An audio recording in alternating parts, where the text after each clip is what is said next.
Mis queridos hermanos, en esta mañana vamos a reflexionar y a meditar un poco sobre el texto que leímos hace unos momentos en Éxodo capítulo 12, versículos del 21 hasta el 28, y es la narración de la Pascua. Este pasaje narra la historia de la liberación del pueblo de Israel de Egipto después de 400 años de cautiverio. La Pascua está muy relacionada con la redención. Usualmente, cuando hablamos de redención, nos queremos referir a la salvación en general, pero su significado es mucho más profundo porque tiene que ver con la forma en que fue posible lograr la salvación, y es por medio del pago de un rescate.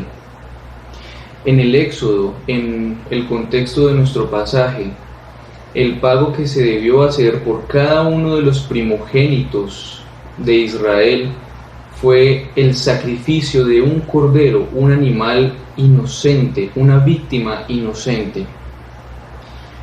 La narración que leímos muestra todo el rito que los israelitas debían guardar antes y durante la celebración de la Pascua. Observemos tres cosas principales.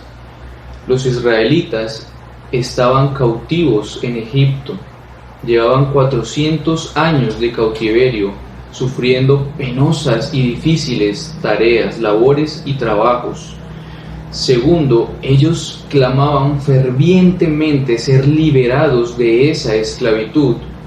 Y tercero, clamaban a su Dios, al Dios de sus padres, el único que tenía un poder mucho mayor que aquel que los tenía cautivos. La Pascua es la narración de la liberación del pueblo de Israel, pero también es la figura que nos lleva a mirar a la gran liberación, a la gran redención que obró el Señor Jesucristo en favor de nosotros, su pueblo y su iglesia. Éramos cautivos del pecado, de la muerte, de las consecuencias del pecado, que es la ira de Dios sobre nuestros hombros. Cargábamos el yugo del pecado sobre nosotros, y aunque nos cueste admitirlo, no somos capaces de resolver este problema por nosotros mismos. Necesitamos que alguien más lo resuelva por nosotros. Solo Dios tiene el poder de salvarnos, solo Él tiene el poder y la capacidad para rescatarnos y pagar el precio por nuestro rescate. La belleza de la Biblia, ese bendito libro escrito por Dios, es que nunca pasará, ni será obsoleta, ni caducará. Por más que usted la lea, y la lea, y la lea, y la estudie, nunca se agotará. Usted puede ir a ella como si fuera una fuente a la cual puede ir a beber una y otra vez y nunca se agotará. O una mina de la que puede extraer riqueza y su tesoro nunca se agotará. Aunque usualmente también hablamos de Antiguo y Nuevo Testamento, la Biblia es una sola cosa, una sola historia, la historia de la redención del pueblo de Dios. De manera que al leer el Nuevo Testamento y escuchar expresiones como la de Juan el Bautista al decir, «He aquí el Cordero de Dios que quita el pecado del mundo», o cuando Pablo dice a los Corintios que Cristo, nuestra Pascua, ya fue sacrificado por nosotros, nuestra comprensión será pobre, mis hermanos, si no conocemos y si no comprendemos qué significa el relato de la Pascua al que están citando ambos textos.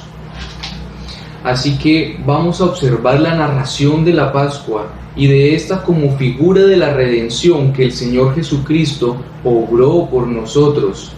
Y vamos a concluir viendo el propósito por el cual Dios rescató a su pueblo de Egipto y por el cual Dios nos rescató a nosotros de nuestra esclavitud. Sus ojos, por favor, en Éxodo capítulo 12, versículo 21. Dice así, Éxodo 12, versículo 21. Y Moisés convocó a todos los ancianos de Israel y les dijo: Sacad y tomaos corderos por vuestras familias y sacrificad la Pascua. En los versículos anteriores al que acabamos de leer, Dios le dio a Moisés las instrucciones sobre cómo observar y preparar la Pascua. Ahora Moisés debía comunicarlos al pueblo. Veamos dos puntos importantes. Primero, es Dios quien se acerca a su pueblo, al pueblo que era incapaz de liberarse por sí mismo, porque era cautivo o estaba cautivo bajo un poder mayor. Israel era una nación de esclavos, sirviendo en tareas pesadas. Tenían un yugo de esclavitud bajo el dominio de Egipto. En realidad, ellos eran el pueblo más insignificante entre todos los pueblos, según Deuteronomio 7:7. Solo fue la gracia de Dios y su fidelidad a sus pactos lo que lo movió a tener misericordia de su pueblo, Israel. Aunque hoy el mundo nos enseña que somos personas dignas, con derechos y privilegios, la realidad es que no tenemos nada diferente a los israelitas cautivos en Egipto. Yo soy un esclavo y usted es un esclavo. Usted incluso puede llegar a ser considerado como nada. Por favor, busque Juan, Evangelio de Juan, capítulo 8, versículo 34. Evangelio de Juan, capítulo 8, versículo 34. Y desde su casa, por favor, sígame en la lectura. Jesús le respondió: de cierto os digo, que todo aquel que hace pecado, esclavo es del pecado. Y quiero hacer énfasis: todo aquel que hace pecado, esclavo es del pecado. ¿Usted todavía no quiere admitirlo? ¿Todavía se yergue orgulloso cuando escucha estas palabras? Que de todas las veces que se propone dejar de pecar, dejar de mentir, dejar de maltratar a su esposa, ser un mejor padre, ser un mejor trabajador, y nunca cumple. ¿En dónde está todos los domingos cuando como iglesia nos reunimos y se nota su ausencia? ¿O por qué inclusive estando desde casa o estando en casa le da pereza levantarse el domingo para reunirse en este culto de adoración con la verdadera familia de la fe? Si usted peca, mi hermano, usted es esclavo del pecado. Daniel 4:35 dice: todos los habitantes de la tierra son considerados como nada, y Él, Dios, hace según su voluntad en el ejército del cielo y en los habitantes de la tierra, y no hay quien detenga su mano y le diga: ¿qué haces? De nuevo el énfasis: todos los habitantes de la tierra son considerados como nada. No nos gusta reconocer nuestro poco valor, nuestra necesidad, nuestra insuficiencia, porque el mundo nos ha hecho creer que somos seres merecedores de honra y dignidad, que somos buenas personas, que no tenemos responsabilidad moral con Dios. Pero eso es mentira. Usted no es la gran cosa, usted es esclavo y no puede obtener su libertad por sí mismo. Estoy diciéndole esto porque yo tengo el deber delante de Dios de mostrarle la radiografía de su alma, de mostrarle cuál es su condición caída, de mostrarle su enfermedad y su necesidad de un Salvador, su necesidad de redención, de ser rescatado. Volviendo a Éxodo en el capítulo 12, versículo 21, dice nuestro texto, Éxodo 12, 21, y Moisés convocó a todos los ancianos de Israel, y les dijo: sacad y tomaos corderos por vuestras familias y sacrificad la Pascua. El segundo de los dos puntos en los que quiero hacer énfasis es que Dios le da una tarea a su pueblo, pero también le da todas las instrucciones y los medios para poderla cumplir. Ellos debían sacrificar el cordero pascual para que sus hijos, sus primogénitos, no murieran, estaban pagando el precio del rescate por sus vidas, pero debían sacrificar el animal designado por Dios en la forma que Dios lo había dicho, vestidos, ceñidos como Él lo había señalado, y deberían comerlo en la forma en que les fue dicha. Dios proveyó las instrucciones y los medios para que el pueblo cumpliera la tarea que Él mismo había ordenado. Este es siempre el modo en que actúa Dios. Él nos da tareas y también nos da los medios y los recursos para cumplirlas, para llevarlas a cabo. Por ejemplo, recuerde a Abraham en el monte con Isaac, cuando Dios proveyó de la nada y milagrosamente un carnero para el sacrificio, para que reemplazara a Isaac. O cuando los espías entraron en Jericó para espiar la ciudad y para obtener información útil para la conquista, pero bochornosamente fueron descubiertos y fue una ramera la que los guardó y los protegió y los ayudó a huir de vuelta a su campamento.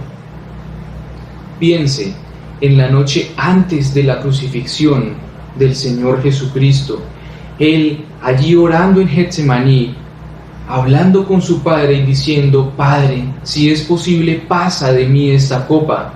¿Y cuál fue la respuesta?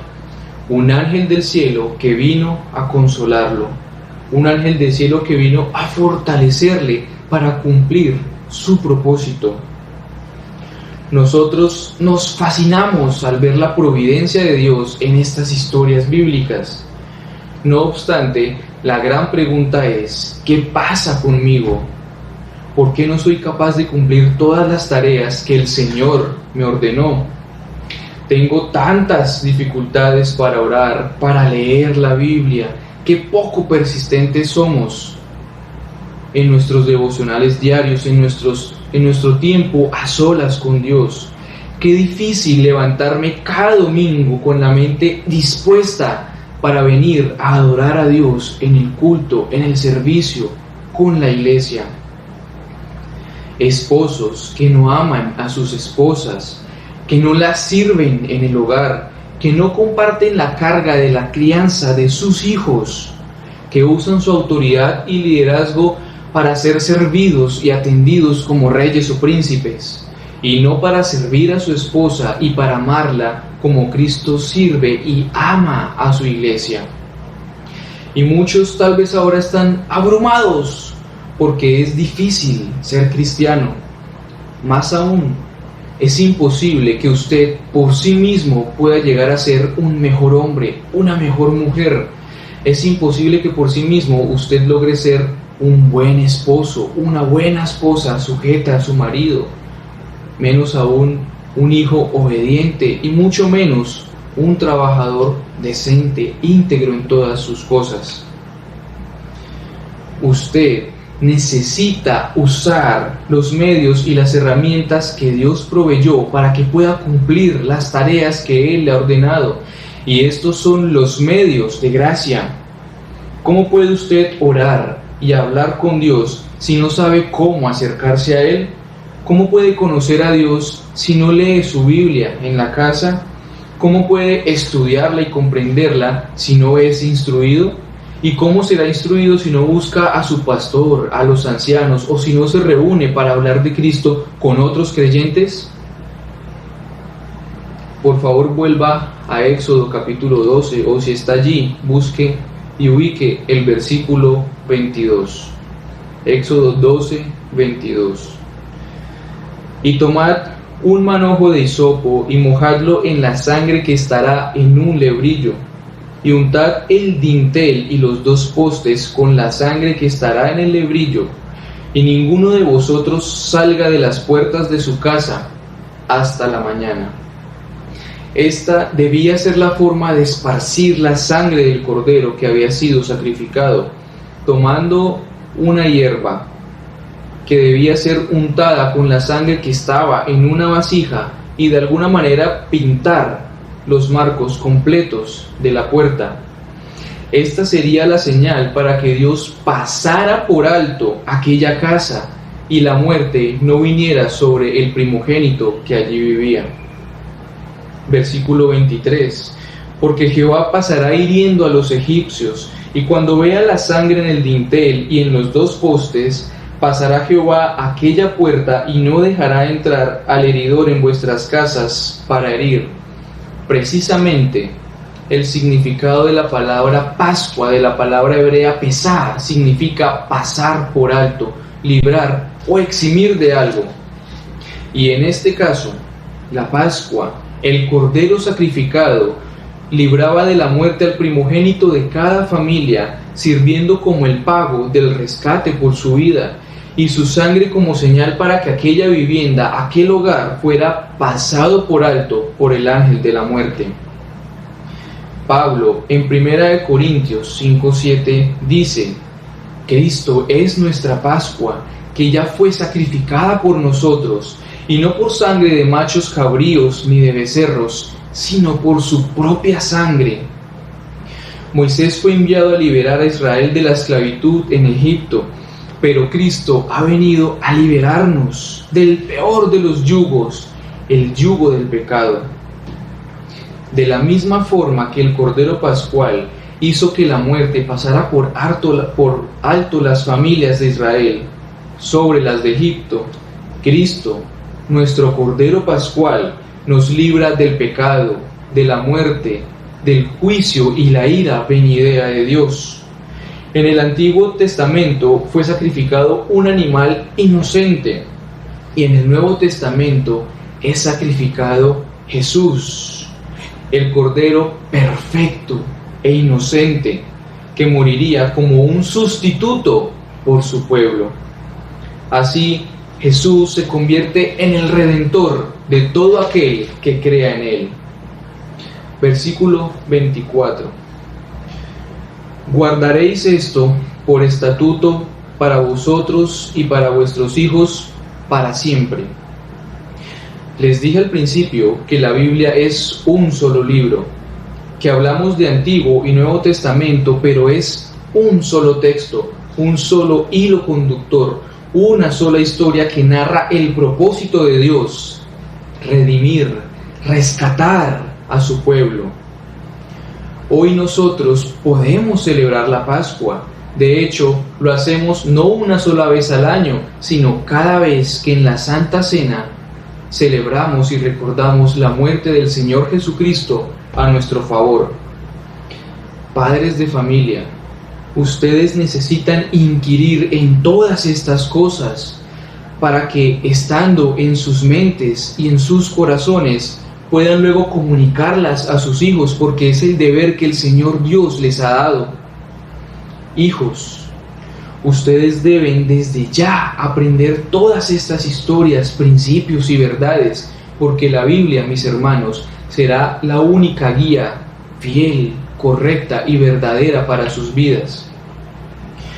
Con la escritura que los padres siembren, que los padres pongan en las mentes y en los corazones de sus hijos, estos podrán resistir el impetuoso y constante ataque de Satanás, del mundo y más aún de sus propios corazones, porque de allí mana la maldad. Si usted no educa a su hijo, si usted no le enseña la Biblia, si usted no le enseña las historias de las hazañas, proezas y milagros de Dios, usted lo está dejando huérfano. Hijos, qué difícil es a veces seguir el consejo de los padres, qué difícil someterse a ellos y perdonarlos, pero háganlo, porque esto es agradable delante de su Dios. Versículo 25 en Éxodo capítulo 12. Éxodo 12, 25. Y cuando entréis en la tierra que Jehová os dará, como prometió, guardaréis este rito, el de la Pascua. Y cuando os dijeren vuestros hijos, ¿qué es este rito vuestro? ¿Qué es esto que guardan con tanta dedicación y cuidado? Vosotros responderéis: es la víctima de la Pascua de Jehová, el cual pasó por encima las casas de los hijos de Israel en Egipto, cuando hirió a los egipcios y libró nuestras casas. Entonces el pueblo se inclinó y adoró. Y los hijos de Israel fueron e hicieron puntualmente así como Jehová había mandado a Moisés y a Aarón. Mis hermanos, el que esta sección o este pasaje concluya haciendo tanto énfasis en el mandato a los padres de enseñar todas estas cosas a sus hijos, significa claramente que es especialmente importante el deber educativo de los padres para nuestro Dios. Piense ahora por un momento en su iglesia. En nuestro caso, la iglesia Betania en Villavicencio. ¿Cuántos hijos, cuántos jóvenes de hogares cristianos son cristianos? Cuidado, porque no pregunté cuántos hijos de familias cristianas asisten a la iglesia. Hago énfasis en la pregunta: ¿cuántos de los jóvenes de nuestra iglesia son verdaderamente cristianos? Cada 8 días veíamos el salón de escuela dominical lleno de jóvenes, 15, 20, incluso más en algunas ocasiones. Y la mayoría de ellos son los hijos de las familias de la iglesia, en las que uno o los dos padres son miembros. Pero, ¿cuántos de ellos son creyentes? No podemos dar por sentado que por el hecho que estos jóvenes asisten a la iglesia y son hijos de creyentes, son cristianos. Eso sería engañarnos a nosotros mismos y disminuir nuestra preocupación por las almas de ellos. Desde hace un par de años, por ejemplo, yo presido el devocional con el grupo de alabanza y siempre los confronto y las confronto para que se examinen, para que sean honestas consigo mismas delante de Dios sobre si realmente son creyentes o no, sobre cuál es su motivación para asistir a la iglesia, para servir en el grupo de alabanza, para servir en el grupo de jóvenes intermedios. ¿Qué es lo que los motiva? ¿Llegan por la influencia de los padres, por la influencia de la novia, por alguna otra motivación, o van porque son creyentes del Evangelio de nuestro Señor Jesucristo? Yo mismo pertenecí por varios años al grupo juvenil de la iglesia, una generación de jóvenes numerosa y prometedora. Llegamos a ser 15 o más jóvenes que nos reuníamos fielmente los sábados cada 15 días, pero en la actualidad, unos 6, 7 años después, he podido contar que solo quedamos 2 de aquella generación de jóvenes en la iglesia. Todos los demás, mis hermanos, indiferentes, jugando con el nombre del Señor Jesucristo, hundidos, cegados y llevados en sus pasiones, en sus fornicaciones. Otros persiguiendo las riquezas y la gloria de este mundo, los triunfos y los éxitos que les son ofrecidos en el mundo. En la práctica, toda aquella generación hoy son jóvenes o adultos jóvenes ateos. La gran pregunta y preocupante es: ¿sucederá lo mismo con la actual generación de jóvenes? ¿Qué iglesia encontrarán los tesoros del Rey en unos 10 años? Padres y madres, por favor, teman por las almas de sus hijos. Hemos visto todo el énfasis del Señor en que ustedes les enseñen todas las cosas que la Biblia les ha enseñado a ustedes. Ellos son un tesoro puesto en sus manos y la pregunta es: ¿qué harán con él? Actualmente, por ejemplo, hoy todos hablan de la cuarentena. ¿Qué hacer en cuarentena? ¿Qué ver en cuarentena? ¿Qué leer en cuarentena? Todos preocupados por la causa de la cuarentena. Yo les pregunto, especialmente a los padres de familia, ¿por qué no aprovechar este tiempo que Dios en su soberanía nos ha concedido para enseñar la Biblia a sus familias? ¿Por qué no dedicar este tiempo compartiendo juntos en la lectura de la palabra de Dios? ¿Por qué no tal vez ver una buena película cristiana, edificante, leer un libro que alimente y cultive sus almas y las de sus hijos? ¿Por qué no aprovechar todo este tiempo, los que lo tienen, para sumergirse en el estudio profundo, sistemático, dedicado de la palabra de Dios, para dedicarse a la oración y a confiar en el Señor.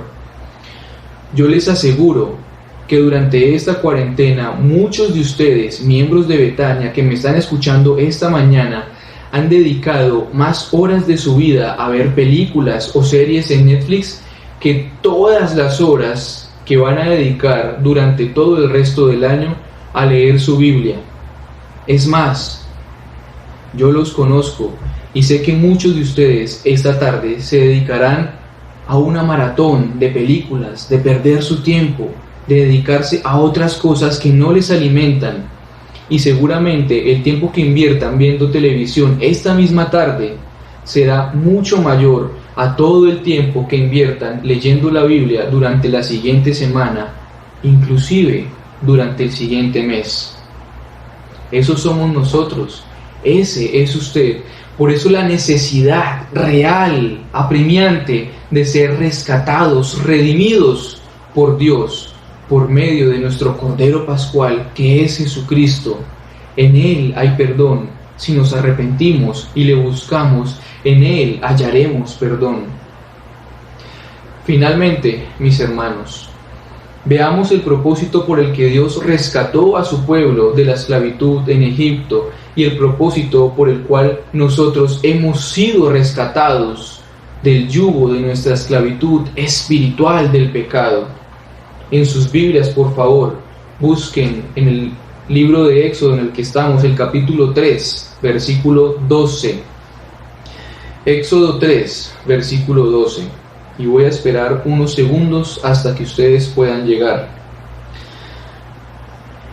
Éxodo 3:12 dice: Y él, Dios, respondió a Moisés: Ve, porque yo estaré contigo, y esto te será por señal de que yo te he enviado. Cuando hayas sacado de Egipto al pueblo, serviréis a Dios en este monte. Una vez que el pueblo de Israel hubiera sido liberado de la esclavitud, su propósito sería servir a Dios en el monte.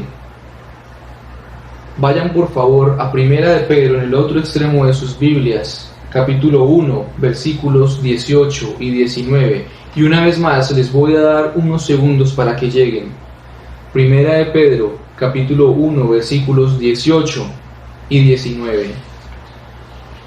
Dice así la palabra de Dios: sabiendo que fuisteis rescatados de vuestra vana manera de vivir, la cual recibisteis de vuestros padres, no con cosas corruptibles como oro o plata, sino con la sangre preciosa de Cristo, como de un cordero sin mancha y sin contaminación. Sabiendo que fuisteis rescatados de vuestra vana manera de vivir. ¿Para qué? Para que ahora puedan servir a su Cristo, servir a su Dios, servir a aquel que lo ha entregado todo por ustedes, con todo lo que ustedes son. Mis hermanos, el propósito de nuestra redención, el propósito por el cual nuestro Señor Jesucristo pagó un precio tan alto por nuestro rescate, es que ahora nosotros sirvamos a Dios. Y esto no es otra cosa que lo conozcamos, que lo honremos, que lo adoremos y lo obedezcamos con todo lo que somos. Mis hermanos, nuestro mayor problema ya fue resuelto. Nuestro yugo de esclavitud al pecado y la muerte ya fue quitado. Jesucristo ya pagó el precio por nuestro rescate. Ahora, Él, por su Santo Espíritu que mora en nosotros, nos capacita para que lo conozcamos, para que le sirvamos. Ahora hemos sido hechos miembros de la familia de Dios. Ahora sí podemos dedicarnos a servirle, a conocerle, a obedecerle con todo lo que somos, con todo lo que usted es. Sin embargo, para esto necesita dos cosas. La primera, despojarse y quitarse de encima todo el peso del pecado que le impide y le es estorbo en su caminar con Dios. Y la segunda, usted necesita usar los medios de gracia, los medios que Dios ha provisto para que usted pueda dedicarse a su servicio, al servicio de Él. ¿Quiere saber cómo sobrevivir la cuarentena y que su hogar después de este tiempo no se haya vuelto un campo de batalla? Pues abra su Biblia, léala, estúdiela, compártala y enséñela a los que son su familia. ¿Quiere poder confiar en Dios en estos días de escasez y necesidad? Mi hermano, mi hermana, necesita ir a la palabra de Dios y conocer cuáles han sido todas las promesas que Dios ha hecho, conocer quién es Dios, saber que Él es fiel, que Él tiene cuidado especial sobre nosotros. ¿Quiere confiar en las promesas de Dios y estar seguro del cuidado amoroso de su Padre sobre usted? Abra su Biblia, léala, estúdiela, aplíquese a conocerla, dedíquese a leerla y a estudiarla. Necesitamos ser disciplinados, necesitamos ser apasionados, fanáticos, dice muchas veces nuestro pastor, por el estudio y la lectura de la palabra de Dios. A su mente nunca vendrá la voz de Dios en los momentos difíciles, en los momentos de prueba, si antes sus ojos no son puestos sobre la palabra de Dios diligentemente. La oración, el estudio de la Escritura, la lectura de la Biblia, la adoración, la mayordomía, la comunión, el servicio, todos medios de gracia que Dios ha provisto para que nosotros podamos crecer en la fe, en el conocimiento de Dios. Mis hermanos, finalmente estén seguros en la soberanía de Dios. Todo lo que sucede es parte del propósito perfecto y eterno de nuestro Señor. Él es quien nos ha concedido este tiempo en casa de quietud, no para temer, no para sufrir ansiedad y estrés, sino para estar tranquilos, dedicados a conocerlo, a esperar en Él, a confiar en Él, a cultivar y edificar nuestra familia, a consolar a los hermanos, a apoyarlos en todo lo que podamos. Finalmente, le recuerdo, usted ya no es más esclavo del pecado. Su mayor problema fue resuelto porque el Señor Jesucristo lo ha rescatado y pagó el precio por su rescate.